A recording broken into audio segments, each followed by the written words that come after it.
Good morning class. Exercise 6.2 start कर रहे हैं। एक्सरसाइज 6.2 स्टार्ट करने से पहले आपको काफ़ी सारे बेसिक्स पता होने चाहिए।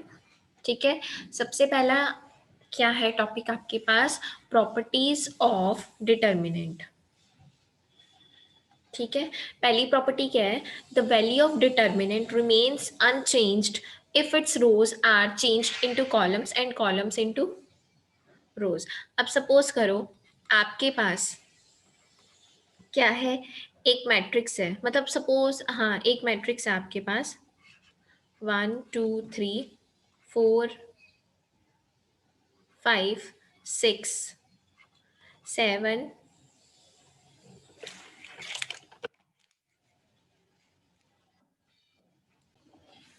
तो ये आपके पास मैट्रिक्स है। आप इसका डिटर्मिनेंट जो निकालेंगे वो क्या होगा? Determinant A is equal to 1 2 3 4 5 6 7 8 9, यानी कि इसका डिटर्मिनेंट और ये मैट्रिक्स का डिटर्मिनेंट। अब देखो मैं क्या कर रही हूँ, रोज को कॉलम में इंटरचेंज कर रही हूँ। तो 1 2 3 4 5 6 7 8 9, ठीक है।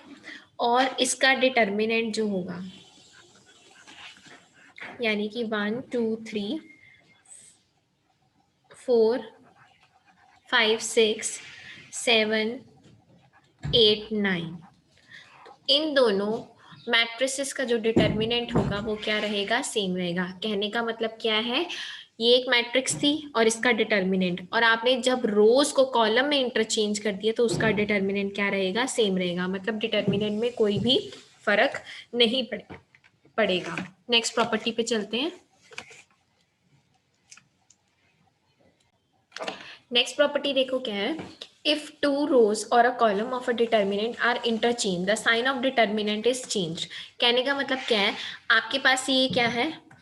डिटर्मिनेंट है A1 A2 A3 B1 B2 B3 C1 C2 C3।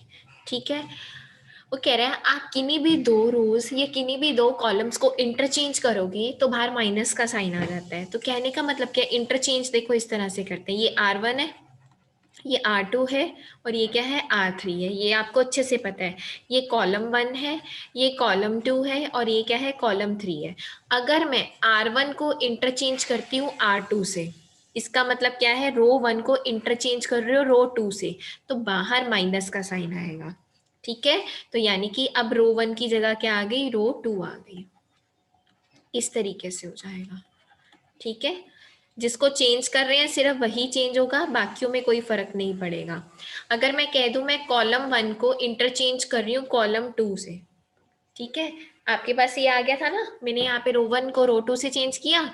अब मैं क्या कर रही हूँ, कॉलम 1 को कॉलम 2 से क्या कर रही हूँ? इंटरचेंज कर रही हूँ। तो बाहर क्या होगा? एक और माइनस का साइन आ जाएगा।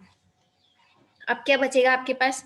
आपने चेंज कर दिया कॉलम 2 और कॉलम 1 को, B1 A1 C1 B3 A3 C3।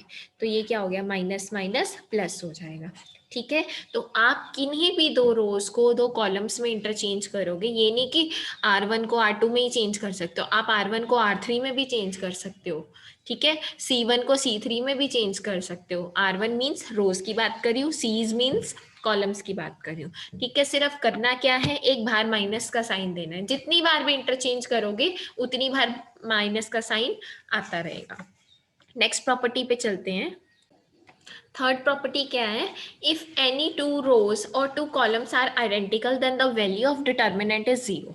Suppose आपको क्या दिया हुआ है, कोई भी डिटर्मिनेंट दिया हुआ है, ठीक है, इस तरीके से A1 A2 A3 A1 A2 A3 B1 B2 B3।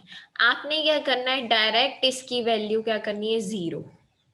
ठीक है, एक्सपैंड करने की भी जरूरत नहीं है। क्यों? क्योंकि C1 और C2 क्या है? सेम है, तो value of determinant is zero. ऐसे ही अगर आपके पास ये हो 1 2 3 4 5 6, ठीक है, तो आपके पास R1 और R2 क्या है, मतलब रो 1 और रो 2 क्या है, आइडेंटिकल है, ठीक है ना, therefore the value of determinant is 0। ठीक है, आपको एक्सपैंड करने की भी जरूरत नहीं है, मैं जितना समझा रही हूँ उतना करना है, एक्स्ट्रा कुछ नहीं पढ़ना, बस यही करना है जितना मैं आपको लिख लिख के समझा रही हूँ। ठीक है, नेक्स्ट देखो आपके पास क्या है, इफ ईच एलिमेंट इन अ रो और a column of a determinant is multiplied by the same factor, then the determinant is also multiplied by that factor। कहने का मतलब क्या है, आपके पास a है, a1 a2 a3 b1 b2 b3 c1 c2 c3, ठीक है, आप यहाँ पे लिख रहे हो मल्टीप्लाइंग r1 बाय 2, मतलब आप रो 1 को 2 से मल्टीप्लाई कर रहे हैं, तो इसमें इन दोनों रोज का कुछ लेना देना नहीं है, सिर्फ आप R1 पे काम करेंगे। तो उस केस में A क्या आ जाएगा आपके पास, 2A1 2A2 2A3, फिर क्या बचा, बाकियों में no change, C1 C2 C3, ठीक है, यहाँ पे आपको मैं बता देती हूँ C2 और C3 आएगा। ठीक है, तो उसके कहने का मतलब क्या है, जो इस मैट्रिक्स का डिटर्मिनेंट था और जो इस मैट्रिक्स का डिटर्मिनेंट था, उसमें सिर्फ क्या आएगा, 2 का मल्टीप्लीकेशन आएगा। सपोज ये मैट्रिक्स ए का डिटर्मिनेंट आपके पास क्या आ रहा है, A1 प्लस A2, सपोज कह रही हूँ A1 प्लस A2, तो इस मैट्रिक्स का डिटर्मिनेंट क्या आएगा, ट्वाइस ऑफ, यानी कि 2 times of A1 plus A2। तो कहने का मतलब क्या है, अगर आप किसी भी रो और कॉलम को सेम फैक्टर से मल्टीप्लाई करते हैं तो डिटर्मिनेंट जो होगा वो भी उसी फैक्टर से मल्टीप्लाई होगा। ठीक है,